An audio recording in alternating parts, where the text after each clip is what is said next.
बिस्मिल्लाहिर्रहमानिर्रहीम। Dear students, अस्सलाम वालेकुम। बच्चों, आज हम एक्सरसाइज नंबर 4.3 करने जा रहे हैं, जिसमें जो सबसे पहला टॉपिक हमने पढ़ना है वो है एचसीएफ। एचसीएफ का मतलब है हाईएस्ट कॉमन फैक्टर के दो या दो से ज्यादा नंबर्स का वो कॉमन फैक्टर जो सबसे बड़ा है। सपोज हम करते हैं कि हमारे पास दो नंबर्स हैं, एक है 16 और एक है 24, और हम इसका एचसीएफ फाइंड करना चाह रहे हैं, दोनों का हाईएस्ट कॉमन फैक्टर। तो सबसे पहले तो हम हाईएस्ट कॉमन फैक्टर का कॉन्सेप्ट ले लेते हैं। यहाँ पे 16 1 के टेबल में, 2 के टेबल में, 4 के टेबल में, 8 और 16 के टेबल में आता है। इस तरह 24 जो है 1 के टेबल में, 2 के, 3 के टेबल में, 4 6 8 12 और 24 के टेबल में आएगा। अब जो 1 है या 2 है या 4 है या 8 है, ये वो फैक्टर है जो दोनों के कॉमन है। मतलब 1 2 4 8 जो है वो 16 को भी डिवाइड करता है, 24 को भी डिवाइड करता है। तो ये जो चारों है ये इनके कॉमन फैक्टर्स हैं। लेकिन हमें कौन सा चाहिए? हाईएस्ट कॉमन फैक्टर, जो इन 1 2 4 8 ये कॉमन फैक्टर है, लेकिन इनमें जो हाईएस्ट है वो 8 है। हाईएस्ट नंबर 8 है जो दोनों को डिवाइड कर रहा है। तो हम कहेंगे हमारा जो एचसीएफ है वो आ जाएगा 8।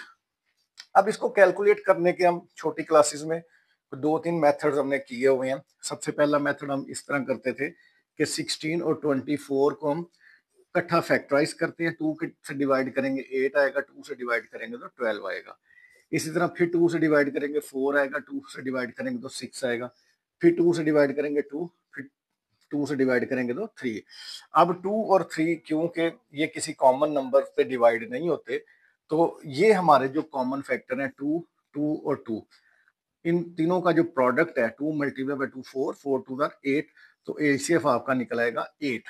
इसके अलावा एक मेथड और हम सीखते थे, वहां पे आपने क्या करना है, 16 को प्राइम फैक्टराइज करना है। 2 से डिवाइड करेंगे, 2 से डिवाइड करेंगे, फिर 2 से डिवाइड करेंगे तो 16 के फैक्टर्स आ जाएंगे 2 multiply by 2 multiply by 2 multiply by 2। इस तरह 24 जो दूसरा नंबर है उसको भी जब हम फैक्टराइज करेंगे, 24 को 2 से डिवाइड करेंगे 12, फिर 2 से डिवाइड करेंगे 6, फिर 2 से डिवाइड करेंगे 3 और फिर 3 से डिवाइड करेंगे तो 1। तो 24 के जो फैक्टर्स आ जाएंगे वो 2 2 2 और 3 आ जाएंगे। अब हमने क्या करना है, इनके कॉमन फैक्टर्स लेने हैं। तो एक कॉमन फैक्टर आ गया 2, फिर दूसरा कॉमन फैक्टर भी 2 है, फिर तीसरा कॉमन फैक्टर भी 2 है। तो ये जो कॉमन फैक्टर्स का प्रोडक्ट होगा 2 2 4 4 2 8, ये हमारा एचसीएफ होगा। तो इसका मतलब ये हुआ कि जो हाईएस्ट कॉमन फैक्टर्स है दो नंबर्स या एक्सप्रेशंस के लिए, हम ये जो है नंबर्स में पढ़ के आए हैं छोटी क्लासेस में, लेकिन अब आपके पास अलजेब्रिक एक्सप्रेशन होंगी तो वो एचसीएफ क्या होगा? दो या दो से ज्यादा अलजेब्रिक एक्सप्रेशंस का हाईएस्ट कॉमन फैक्टर क्या होगा? प्रोडक्ट ऑफ कॉमन फैक्टर्स के जो कॉमन फैक्टर्स है उनका जो प्रोडक्ट है वो एचसीएफ होगा। यहाँ पे भी है, यहाँ पे भी है। तो 2x minus 3y common factor है, और जो कॉमन फैक्टर्स का प्रोडक्ट है वो एचसीएफ होता है। तो क्योंकि यहाँ पे एक ही कॉमन फैक्टर है तो हम कहेंगे hence HCF is equal to 2x minus 3y, आपका आंसर आ जाएगा।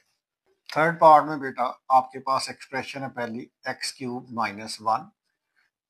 एक्स क्यूब को हम लिखेंगे एक्स क्यूब, माइनस 1 को लिखेंगे 1 का क्यूब। अब यहाँ पे A cube minus B cube का फार्मूला लिखेंगे, A cube minus B cube is equal to A minus B into A square plus A B plus B square.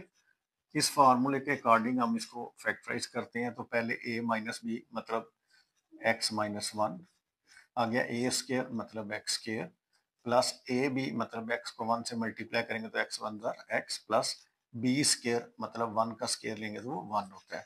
तो हमने फैक्टराइज कर लिया पहली एक्सप्रेशन को। दूसरी expression x square plus x plus 1 है। अब यहाँ पे ना तो मिड टर्म ब्रेक हो रही है इसकी, ना कोई चीज तीनों में कॉमन है, और ना ही दो क्यूब है। तो इसको हम ऐसे ही लिख देंगे x square plus x plus 1। अब इन दोनों एक्सप्रेशन में जो कॉमन फैक्टर हैं वो लिखने हैं। तो आपके पास जो कॉमन फैक्टर वो यहाँ पे भी x square plus x plus 1 है, और यहाँ पे भी x square plus x plus 1 है। तो ये दोनों में कॉमन है। तो जो कॉमन फैक्टर्स का प्रोडक्ट है वो आपके पास एचसीएफ होता है। तो हम कहेंगे hence HCF is equal to x square plus x plus 1 answer आ जाएगा। फोर्थ पार्ट में देखें बेटा, आपके पास जो पहली एक्सप्रेशन है वो है A cube plus 2a square minus 3a। तो फैक्टराइज कर रहे हैं तो सबसे पहले कॉमन तीनों में a है, a को कॉमन कर लेंगे, बाकी आपके पास बचेगा a square plus 2a minus 3। अब यहाँ पे आगे आपने मिड टर्म ब्रेक जो करनी है, a into A square plus 3a minus 1a minus 3। इन दरमियान वाली टर्म है, इसको ब्रेक किया, 3a माइनस a करेंगे तो 2a आएगा, 3a को माइनस 1 से मल्टीप्लाई करेंगे तो माइनस 3a आएगा। तो आपके पास आ जाएगा जी a। पहली दो टर्म में से a कॉमन है, बाकी आएगा a प्लस 3। यहाँ पे कुछ कॉमन नहीं है तो माइनस 1 कॉमन ले लेंगे a, क्योंकि माइनस कॉमन लिया तो अंदर वाला साइन जो है वो चेंज हो जाएगा, प्लस हो जाएगा। आपके पास आ जाएगा a। अब यहाँ पे a प्लस 3 कॉमन है और बाकी बचेगा a और साथ है माइनस 1। तो ये फर्स्ट एक्सप्रेशन को हमने फैक्टराइज कर लिया। अब सेकंड एक्सप्रेशन लिखते हैं, 2a cube plus 5a square minus 3a। यहाँ पे भी देखें तो तीनों में a मौजूद है तो a कॉमन कर लेंगे। a को जब हम कॉमन करेंगे तो आपके पास आएगा 2a square plus 5a minus 3।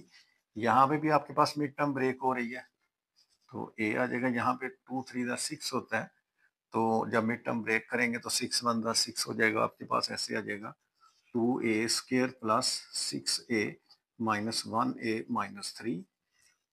तो a पहली दो टर्म में से 2a कॉमन आ जाएगा, बाकी आएगा a प्लस 3 माइनस, यहाँ से 1 कॉमन ले लेंगे तो आपके पास आ जाएगा a प्लस 3।